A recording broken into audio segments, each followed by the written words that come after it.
Hi hello ಎಲ್ಲರೂ ಹೇಗಿದ್ದೀರಾ? Hope ಎಲ್ಲರೂ ಚೆನ್ನಾಗಿದ್ದೀರಾ ಅಂತ ಅಂದ್ಕೊಳ್ತೀನಿ. And once again welcome back to our princess Yashvi's YouTube channel and Facebook page.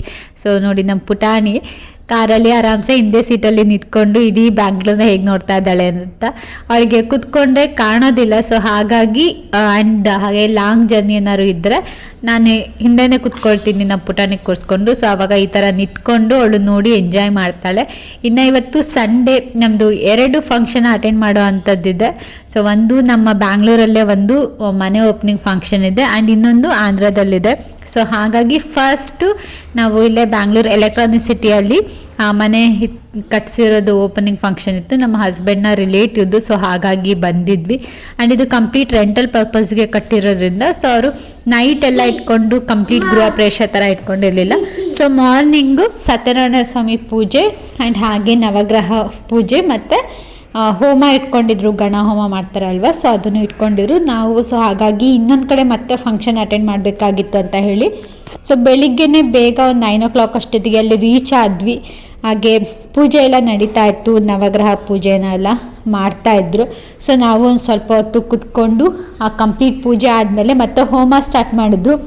And ಹೋಮದು ಎಲ್ಲ ಕಂಪ್ಲೀಟ್ ಎಲ್ಲ ಮುಗಿಸ್ಕೊಂಡಾದಮೇಲೆ ನಾವು ಸತ್ಯನಾರಾಯಣ ಸ್ವಾಮಿ ಪೂಜೆ ಇತ್ತು, ಬಟ್ ಅಟೆಂಡ್ ಮಾಡೋದಕ್ಕೆ ತುಂಬ ಲೇಟ್ ಆಗುತ್ತೆ. ಆ್ಯಂಡ್ ಇನ್ನು ನಾವು ಇನ್ನೊಂದು ಕಡೆ ಬೇರೆ ಜಾಸ್ತಿ ಟ್ರಾವೆಲ್ ಮಾಡಬೇಕಾಗಿರೋದ್ರಿಂದ ನಾವು ರಿಟರ್ನ್ ಹಾಗೆ ಬಂದ್ವಿ. ಅಲ್ಲಿ ಇನ್ನು ಪೂಜೆ ಸ್ಟಾರ್ಟ್ ಮಾಡೋಕ್ಕೂ ಮುಂಚೆ ಸತ್ಯನಾರಾಯಣ ಸ್ವಾಮಿ ಪೂಜೆ ಸ್ಟಾರ್ಟ್ ಮಾಡಿದ್ರೆ ಅದನ್ನು ಅರ್ಧಕ್ಕೆ ಬಿಡಬಾರ್ದಲ್ವ. ಸೊ ಹಾಗಾಗಿ ಅದನ್ನು ಸ್ಟಾರ್ಟ್ ಮಾಡೋಕ್ಕೂ ಮುಂಚೆನೇ ನಾವು ಹೊರಟು ಅಂದವೇನೆ ಬರ್ತಾನ ತಿಂಡಿ ತಿನ್ಕೊಂಡು ನಮ್ಮ ಮನೆಗೆ ರೀಚ್ ಆಗೋ ಅಷ್ಟರಲ್ಲಿ ಶೌರ್ಯ ಅವ್ರು ಕೂಡ ಬಂದಿದ್ದರು. ಇವತ್ತು ಅವ್ರ ಕಾರಲ್ಲೇ ಹೊರಡೋಣ ಅಂತ ಹೇಳಿ ಹೊರಟ್ವಿ. ಆಲ್ಮೋಸ್ಟ್ ನಾವು ಹೊರಡೋ ಅಷ್ಟೊತ್ತಿಗೆ 11 o'clock ಆಗಿತ್ತು. ಇನ್ನು ಜಕ್ಕೂ ರೀಚ್ ಆಗ್ತಾ ಇದ್ದಾಗೆ ಏರೋಪ್ಲೇನ್ಗಳು ಫ್ಲೈ ಮಾಡೋದೆಲ್ಲ ಕಾಣಿಸ್ತಾ ಇರುತ್ತೆ. ಎವ್ರಿ 2 minutesಗೂ ಮೂವ್ ಆಗೋದು ಕಾಣ್ತಾ ಇರುತ್ತೆ. ಸೊ ನೀವು ವಿಡಿಯೋದಲ್ಲಿ ಇಲ್ಲ ಕೂಡ ನೋಡ್ಬೋದು ಎಷ್ಟು ಚೆನ್ನಾಗಿ ಮೂವ್ ಆಗ್ತಾ ಇದೆ ಅಂತ.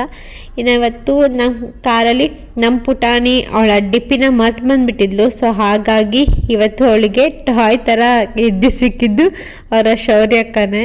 ಸೊ ನಮ್ಮ ಪುಟಾಣಿ ಶೌರ್ಯನೇ ಬಿಡ್ತಾ ಇಲ್ಲ, ತೊಡೆ ಮೇಲೆ ಮಲಗಿಸ್ಕೊಂಡು ಹೀಗೆ ಮಲ್ಕೊ ಅಂತ ಹೇಳಿ ಲಾಲಿ ಲಾಲಿ ಅಂತ ಹೇಳಿ ತಟ್ಟುತ್ತಾ ಇದ್ದಾಳೆ. ಅವಳಿಗೆ ಎದ್ದೊಳಕ್ಕೂ ಬಿಡ್ತಿಲ್ಲ. ಎದ್ದೊಳಿದ್ರೆ ಫೋರ್ಸ್ಫುಲಿ ಅವಳನ್ನ ಮಲಗಿಸ್ಕೊಳ್ಳೋದು, ನೀಟಾಗಿ ಮಲ್ಕೊ ಅಂತ ಹೇಳಿ ಅವಳನ್ನ ಮಲಗಿಸ್ಕೊಂಡು ಲಾಲಿ ಲಾಲಿ ಅಂತ ತಟ್ಟೋದು, ಈ ಥರ ತಟ್ತಾ ಇದ್ಲು. ಅವರಿಬ್ಬರು ಕೂಡ ಇವತ್ತು ಯಾವುದೇ ರೀತಿ ಟಾಯ್ಸ್ ತಗೊಬಂದಿರಲಿಲ್ಲ, ಮರ್ತು ಬಂದುಬಿಟ್ಟಿದ್ರು ಇಬ್ಬರು. ಸೊ ಹಾಗಾಗಿ ಅವರಿಬ್ಬರೇ ಆಟ ಆಡೋದು, ಫನ್ ಮಾಡೋದು, ಈ ಥರ ಜರ್ನಿನ ಎಂಜಾಯ್ ಮಾಡ್ತಾಯಿದ್ರು. ನಾನು ಸೆಕೆಂಡ್ ಫಂಕ್ಷನ್ ಅಟೆಂಡ್ ಮಾಡೋಕ್ಕೆ ಹೋಗ್ತಾ ಇದ್ದಿದ್ದು ಅಂಡಾದಲ್ಲಿ. ಸಂಡೇ ಮೇ ಬಿ ತುಂಬ ಚೆನ್ನಾಗಿತ್ತು ಅನಿಸುತ್ತೆ ಡೇ, ಎಲ್ಲ ಕಡೆ ಫಂಕ್ಷನ್ಸ್. ಈವನ್ ನಮ್ಮ ಅಮ್ಮ ಬಂದಿದ್ದರು, ಅವರು ಕೂಡ ಇವತ್ತೊಂದು ಫಂಕ್ಷನ್ ಇದೆ, ಇಂಪಾರ್ಟೆಂಟ್ ಫಂಕ್ಷನ್ ಅಟೆಂಡ್ ಮಾಡಲೇಬೇಕು ಅಂತ ಅವರು ಕೂಡ ರಿಟರ್ನ್ ಹೋಗಿದ್ರು. ಸೊ ಹಾಗಾಗಿ ನಾವು ಇವತ್ತು 2 ಫಂಕ್ಷನ್ ಇದೆ ಅಂದಿದ್ದಕ್ಕೆ ಸೊ ಬೆಳಿಗ್ಗೆ ಬೇಗ ಎಲ್ಲ ರೆಡಿಯಾಗಿ ಹೊರಟ್ವಿ. ಸ್ವಲ್ಪ ದೂರ ಇತ್ತು, ನಾವು ಆಲ್ಮೋಸ್ಟ್ ರೀಚ್ ಆಗೋ ಅಷ್ಟರಲ್ಲಿ 2 o'clock ಆಗಿತ್ತು.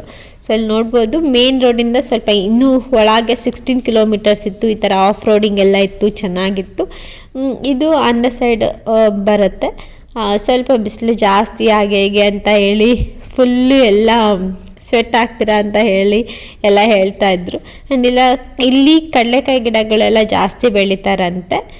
ಸೊ ಅದನ್ನೇ ಎಲ್ಲ ನೋಡ್ಕೊಂಡು ಹೋಗ್ತಾ ಇದ್ವಿ, ಎಲ್ಲ ರೀತಿ ಎನ್ವೈರನ್ಮೆಂಟು. ಇನ್ನೇನು ಮನೆ ರೀಚ್ ಆಗೋಷ್ಟರಲ್ಲಿ ಆಲ್ರೆಡಿ ಎಲ್ಲ ಪೂಜೆ ಎಲ್ಲ ಮುಗ್ದಾಗಿತ್ತು, ಎಲ್ಲ ಆಲ್ಮೋಸ್ಟ್ ಊಟ ಮಾಡ್ತಾಯಿದ್ರು. ಸೊ ಈ ಮನೆ ಬಂದು ನಮ್ಮ ಹಸ್ಬೆಂಡ್ನ ಫ್ರೆಂಡ್ ಅವ್ರದ್ದೇ ಗದ್ದೆ ತೋಟ ಎಲ್ಲ ಇದೆ. ಅದೇ ಜಾಗದಲ್ಲಿ ಮನೇನ ಕಟ್ಕೊಂಡಿದ್ದಾರೆ. ಮನೆ ಮಾತ್ರ ತುಂಬ ಚೆನ್ನಾಗೇ ಕಟ್ಟಿದ್ರು, ಎಲ್ಲ ಕಂಪ್ಲೀಟ್ ಎಲ್ಲ ರೆಡಿಯಾಗಿ ಫಂಕ್ಷನಿಗೆ ಅಂತ 1 month ಮುಂಚೆನೇ ಇನ್ವೈಟ್ ಮಾಡಿದ್ರು. ಸೊ ಹಾಗಾಗಿ ಹೋಗ್ತಾ ಇದ್ದಾಗೆ ಪೂಜೆ ಎಲ್ಲ ಮುಗ್ದಿತ್ತಲ್ಲ, ನಾವು ಪ್ರಸಾದ ಎಲ್ಲ ತೊಗೊಂಡು ಊಟ ಎಲ್ಲ ಮುಗಿಸ್ಕೊಂಡ್ವಿ. ಅದಾದಮೇಲೆ ನಮ್ಮ ಪುಟಾಣಿಗಳಲ್ಲಿ ಚೆನ್ನಾಗಿ ಆಟ ಆಡಿದ್ರು. ಅದಾದಮೇಲೆ ನಾವು ಸ್ವಲ್ಪ ಟೆರೇಸ್ಗೆ ಹೋಗಿ ಶೌರ್ಯ ಅವರು ಗಾಳಿಪಟ ತೊಗೊಬಂದಿದ್ರು ಹಾರಿಸೋದಕ್ಕೆ ಅಂತಲೇ. ಸೊ ಅದೇ ಇಲ್ಲಿ ಹಾರಿಸ್ತಾ ಇದ್ದಾರೆ, ಮೇಲೆ ಗಾಳಿ ಕೂಡ ಚೆನ್ನಾಗಿತ್ತು, ಹಾಗಾಗಿ ಹಾರಿಸ್ತಾಯಿದ್ರು. ಇಲ್ಲಿ ನೋಡ್ಬೋದು ಕಂಪ್ಲೀಟ್ ವ್ಯೂ ಹೇಗಿದೆ ಅಂತ. ಇದು ಒಂದೇ ಸಿಂಗಲ್ ಹೋಮ್ ಇರೋದು. ಇನ್ನು ಕಂಪ್ಲೀಟ್ ಫುಲ್ಲು ಹೇಗೆ ಅಂದರೆ ಬೆಟ್ಟ ಗುಡ್ಡ ಇದೆ ಆ್ಯಂಡ್ ಅಲ್ಲಲ್ಲಿ ಮರಗಳಿದೆ. ಆ್ಯಂಡ್ ಸ್ವಲ್ಪ ಡ್ರೈ ಲ್ಯಾಂಡ್ ಅನಿಸುತ್ತೆ. ಇಲ್ಲಿ ಅವರ ಮನೆ ಸುತ್ತಮುತ್ತನೇ ಆಲ್ರೆಡಿ ಕಡಲೆಕಾಯಿ ಅಂದರೆ ಶೇಂಗಾ ಗಿಡ ಹಾಕಿದ್ದಾರೆ, ಸ್ವಲ್ಪ ತೊಗರಿಕಾಯಿ ಹಾಕಿದ್ದಾರೆ.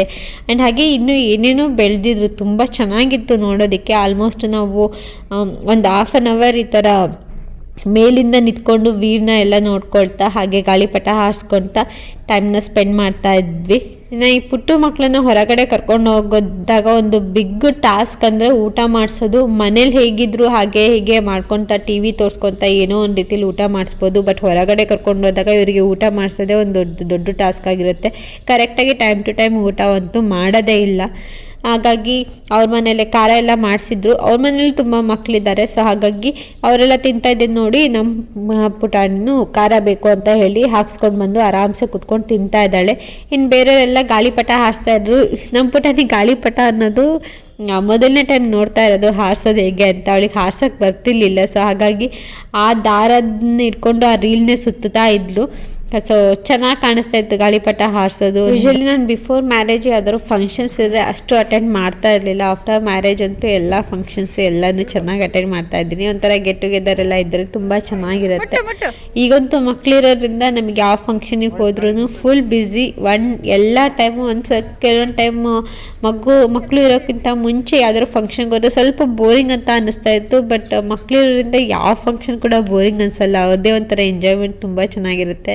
ಆ್ಯಂಡ್ ಇವ್ರ ಮನೇಲಿ ಮಕ್ಕಳಿಗೋಸ್ಕರನೇ ಒಂದು ಪ್ಲೇ ಏರಿಯಾ ಕೂಡ ಕನ್ಸ್ಟ್ರಕ್ಟ್ ಮಾಡಿಬಿಟ್ಟಿದ್ದಾರೆ. ಸ್ವಲ್ಪ ಸ್ಲೈಡ್ ಅಂತೆ ಮತ್ತು ಸ್ವಿಂಗ್ಸ್ ಅಂತೆ ಅದೆಲ್ಲ ಹಾಕ್ಬಿಟ್ಟಿದ್ದಾರೆ. ಆ್ಯಂಡ್ ಹಾಗೆ ದೊಡ್ಡವರಿಗೆ ಕೂತ್ಕೊಂಡು ಹರಟೆ ಹೊಡೆಯೋಕ್ಕೆ ಅರಳಿ ಕಟ್ಟೆ ಕೂಡ ಮಾಡಿದ್ದಾರೆ. ಸೊ ಅದೇ ನೋಡ್ತಾ ಇದ್ವಿ. ಇದು ಮನೆ ಹಿಂದೆ ಅಲ್ಲಿ ಬೇವಿನ ಮರ ಇದೆ, ಅದಕ್ಕೆ ಕಟ್ಟೆ ಕಟ್ಬಿಟ್ಟು ಕೆಳಗೆಲ್ಲ ಟೈಲ್ಸ್ ಎಲ್ಲ ಹಾಕಿ ಕಂಪ್ಲೀಟ್ ರೆಡಿ ಮಾಡಿದರು. ಆ ಕಡೆ ತೊಗರಿಕಾಯಿ ಹಾಕಿದ್ರು.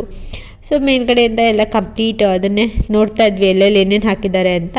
ಆ್ಯಂಡ್ ಇನ್ನೂ ಸ್ವಲ್ಪ ಆ ಕಡೆ ಹೋದರೆ ಸೊ ಅಲ್ಲಿ ಒಂದಿಷ್ಟು ಕಡಲೆಕಾಯಿ ಹಾಕಿದ್ರು. ಆ್ಯಂಡ್ ಇನ್ನೂ ಏನೇನೋ ತರಕಾರಿ ವೆಜಿಟೇಬಲ್ಸ್ ಮತ್ತು ಹೂವೆಲ್ಲ ತುಂಬ ಚೆನ್ನಾಗಿ ಕಾಣಿಸ್ತಾ ಇತ್ತು. ಇಲ್ಲಿ ಮೋಸ್ಟ್ ಆಫ್ ಆಲ್ ನಾವು ಆನ್ ದ ವೇ ನಾವು ರೂಟು ನೋಡ್ತಾ ಇದ್ದರೆ ಈ ಚಿಕ್ಕಬಳ್ಳಾಪುರ ಸೈಡೆಲ್ಲ ಹೋಗ್ತಾ ಇದ್ದರೆ ಈ ಬಟನ್ ರೋಸ್ ಆಗಿರ್ಬೋದು, ಸೇವಂತಿಗೆ ಆಗಿರ್ಬೋದು, ಇದೇ ಜಾಸ್ತಿ ಹಾಕಿರ್ತಾರೆ.